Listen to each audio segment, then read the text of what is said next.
నెలల్లో ఎవరి మీద కూడా కక్షా సాధింపు చర్యలకు పాల్పడలేదు అధ్యక్ష. డ్రోన్ ఎగరేసిందని, డ్రోన్ ఎగరేస్తే ఎవరైనా అనుమతి తీసుకోకుండా ఒక డ్రోన్ ఎగరేస్తే ఆ డ్రోన్కు 500 రూపాయలు ఫైన్ వేస్తారు అధ్యక్ష. కానీ పార్లమెంట్ సభ్యుడిగా, కాంగ్రెస్ పార్టీ వర్కింగ్ ప్రెసిడెంట్గా నన్ను అరెస్టు చేసి జైలుకు పంపించి మామూలుగా దానికి 500 రూపాయల ఫైన్ ఉంటే బిలో 7 ఇయర్స్ ఉంటే రిమాండ్కే పంపరు, పోలీస్ స్టేషన్ బెయిల్ ఇవ్వాలి. కానీ అధికారాన్ని అడ్డం పెట్టుకొని అన్ని రకాల వ్యవస్థల మీద ప్రభావితం చేసి చర్లపల్లి జైలుకు పంపించి నక్సలైట్లు, ఐఎస్ఐ తీవ్రవాదులు ఉండే డిటెన్షన్ సెల్లో ఒక కాంపౌండ్లో ఏ ఒక్క ఖైదీని లేకుండా 7 ఫీట్ల బై 12 ఫీట్లు ఉంటే అందులో 3.5 ఫీట్లు పండుకోవడానికి దిమ్మె ఉంటుంది, ఒక చిన్న బాత్రూమ్ ఉంటుంది అధ్యక్ష. 16 రోజులు డిటెన్షన్ సెల్లో ఒక్క మనిషిని చూడకుండా నన్ను నిర్బంధించిన ఆ కోపాన్ని దిగమింగుకొని రాష్ట్ర ప్రయోజనాల కోసం ఈరోజు పనిచేస్తున్నా అధ్యక్ష. రాత్రిపూట పడుకోవడానికి లైట్ బంద్ చేయకుండా ట్యూబ్ లైట్లు ఆన్లో పెడితే అది ఓపెన్ ఎయిర్ జైలు, ఇంతింతలో బల్లులు 7 ఫీట్లలో 3.5 ఫీట్లు దిమ్మ ఉంటే దిమ్మ మీద పడుకుంటే ఇంకొక 3.5 ఫీట్లు గ్యాప్ ఉంటుంది.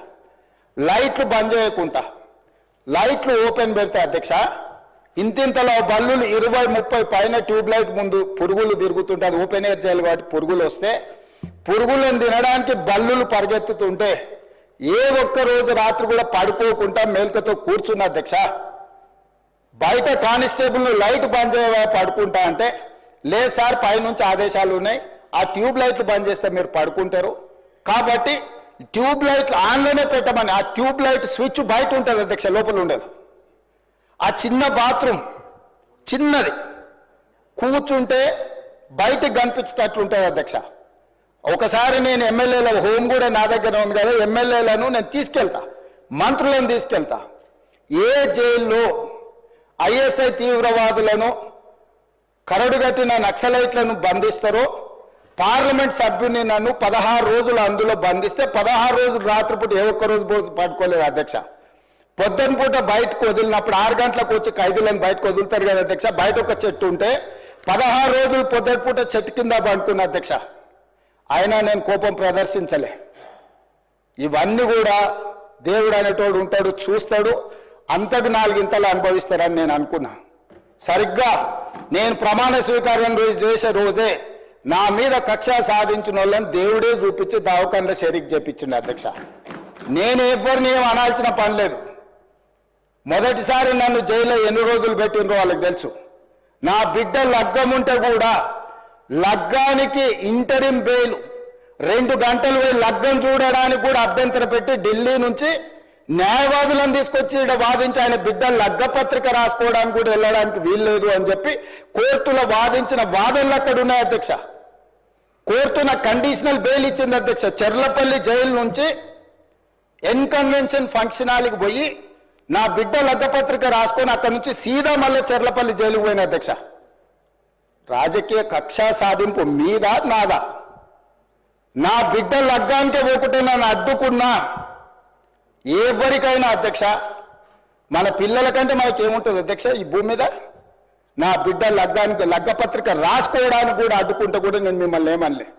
నేను పార్లమెంట్ సభ్యుడిగా ఉంటే, పార్టీ వర్కింగ్ ప్రెసిడెంట్గా ఉంటే ఎవరో జర్నలిస్టు డ్రోన్ ఎగరేసి వాళ్ళ విలాసవంతమైన బంగ్లాల వివరాలు తీసుకొచ్చి నాకు అందిస్తే వాటిని పత్రికలకు విడుదల చేసిన పాపానికి నన్ను అక్రమ కేసులు పెట్టి అదే చెర్లపల్లి జైల్లో డిటెన్షన్ సెల్లో పెట్టారు అధ్యక్ష. 16 రోజులు నిద్రలేని రాత్రులు గడిపిన పార్లమెంట్ సభ్యుడిగా, పార్టీ వర్కింగ్ ప్రెసిడెంట్గా అయినా నేను కక్ష చూపించలేదు అధ్యక్ష. నిజంగానే నేను కక్ష చూపించదలుచుకుంటే మీ కుటుంబంలో ఒక్కరు కూడా బయట ఉండరు అధ్యక్ష. అందరు చెర్లపల్లినే. నేను ఎలా ఎన్నికల ముందు చెప్పినట్టు మీకు డబుల్ బెడ్రూమ్ ఇల్లు మీరు పేదలకు కట్టియలే, మీ గ్యారంటీ కట్టిస్తే మీ కుటుంబానికి డబుల్ బెడ్రూమ్ ఇల్లు అని చెప్పుంటే అధ్యక్ష. ఎన్నికల హామీలు అమలు చేయలేదంటుంది కదా అధ్యక్ష. ఎన్నికలప్పుడు ఈ హామీ కూడా ఇచ్చిన. ఆ కుటుంబానికి చెర్లపల్లి జైల్లో డబుల్ బెడ్రూమ్ కట్టిస్తా, కొడుకు కోడలు అల్లుడు బిడ్డ ఉంటే వేరే వేరే ఎందుకుంటారు, అందరినీ కలిసి ఒకటే దగ్గర ఉండేటట్టు కట్టిస్తాను. కానీ ఆ హామీ కూడా నేను అమలు చేయలే. ఎందుకంటే నేను విఘ్నత ప్రదర్శించాలనుకున్నా.